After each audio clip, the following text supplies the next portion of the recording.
പുരോഗമന കേരളം, വികസിത കേരളം, സാക്ഷര കേരളം, അമേരിക്കയ്ക്ക് പോലും മാതൃക, അങ്ങനെ പല വിശേഷണങ്ങൾ നമ്മുടെ നാടിന് നമ്മൾ ഉപയോഗിക്കാറുണ്ട്. ഇന്ന് മാതൃഭൂമി ന്യൂസ് നിങ്ങളിലേക്ക് എത്തിച്ച ഒരു വാർത്ത, ഒരു ദൃശ്യം ഈ വിശേഷണങ്ങളെ അപ്പാടെ ചോദ്യം ചെയ്യുന്നുണ്ട്. കല്യാണം കഴിഞ്ഞ ഭർത്താവിന്റെ വീട്ടിലെത്തിയ നവവധു നേരിട്ടത് സ്നേഹമല്ല, മറിച്ച് ആഭിചാരത്തിന്റെ, മന്ത്രവാദത്തിന്റെ പുകച്ചുരുളുകളാണ്. ഇന്നത്തെ പ്രൈം സ്റ്റോറി ഇതാണ്. അന്ധവിശ്വാസത്തിന്റെ അടിവേരറുക്കേണ്ടേ. ആദ്യം എന്താണ് കോട്ടയത്ത് സംഭവിച്ചതെന്ന് നമുക്ക് നോക്കാം.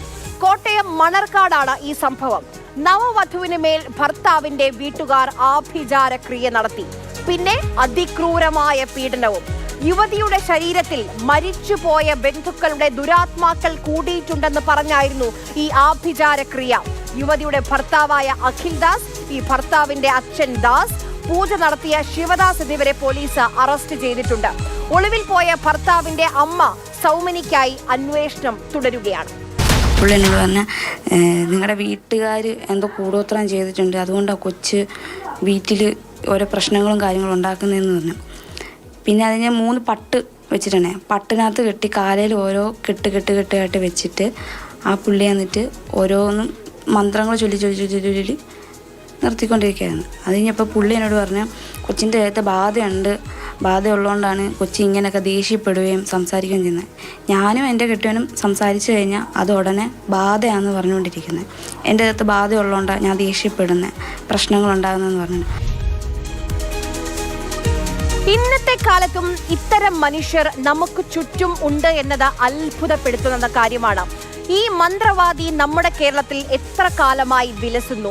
ആർക്കും പരാതിപ്പെടാനോ ചോദ്യം ചെയ്യാനോ തോന്നിയില്ല എന്നതും പുരോഗമന കേരള വിശേഷണത്തെ ചോദ്യചിഹ്നമാക്കുന്നുണ്ട്.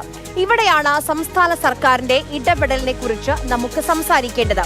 എന്തുകൊണ്ടാണ് സംസ്ഥാന സർക്കാർ അന്ധവിശ്വാസവും അനാചാരവും നിർത്തലാക്കാൻ ഒന്നും ചെയ്യാത്തത്?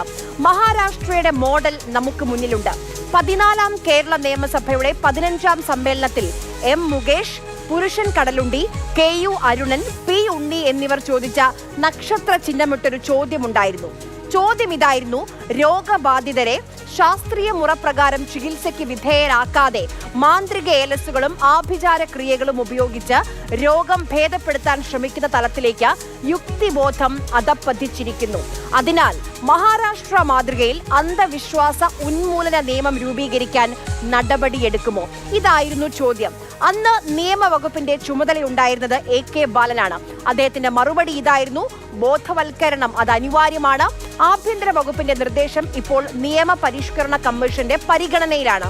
ഈ ചോദ്യവും ഈ മറുപടിയും 2019 ജൂൺ 10-നാണ്.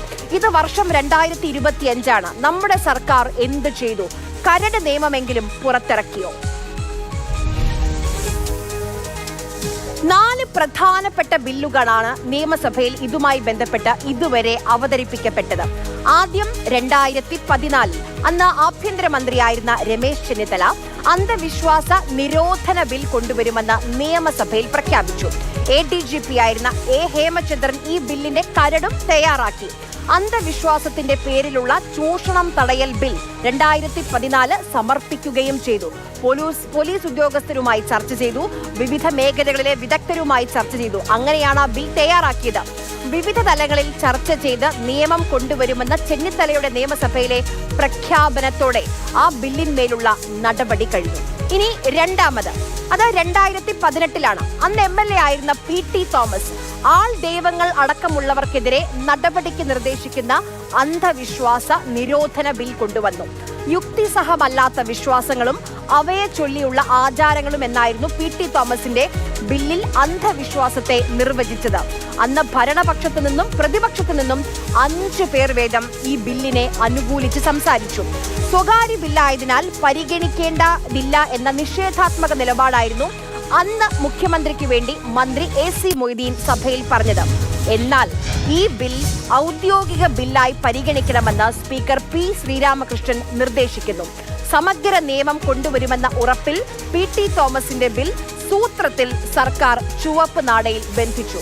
ഇനി വർഷം 2019 അന്ന് ജസ്റ്റിസ് KT തോമസ് അധ്യക്ഷനായ നിയമ പരിഷ്കാര കമ്മീഷൻ തയ്യാറാക്കിയ the Kerala prevention and eradication of inhuman evil practices, sorcery and black magic bill 2019.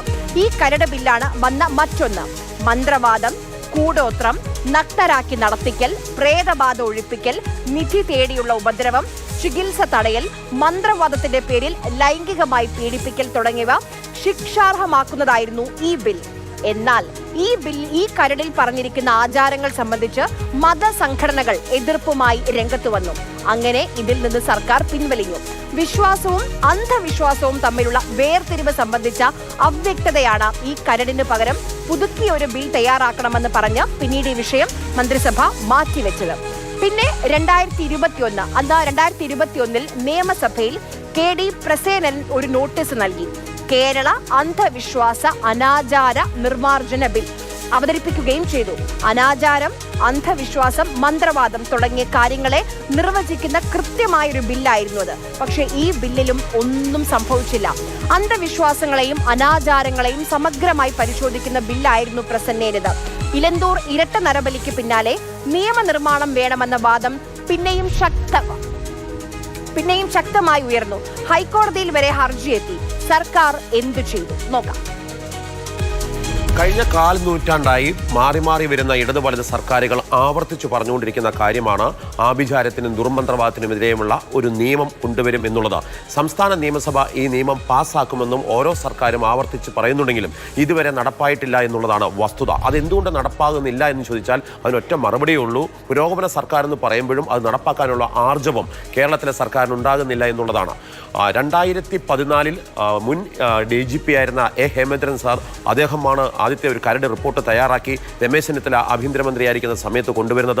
നിയമസഭയിലേക്ക് അത് നിയമമായി വരുമെന്നുള്ള പ്രചരണമുണ്ടായി. എന്നാൽ അതിലൊന്നുമേ സംഭവിച്ചില്ല. അതിനുശേഷം 2019 KT തോമസ് കമ്മീഷനായിട്ടുള്ള ഒരു സമിതി ഈ വിഷയത്തെക്കുറിച്ച് പഠിക്കുകയും അതിൻ്റെ ഡ്രാഫ്റ്റ് തയ്യാറാക്കുകയും ചെയ്തു.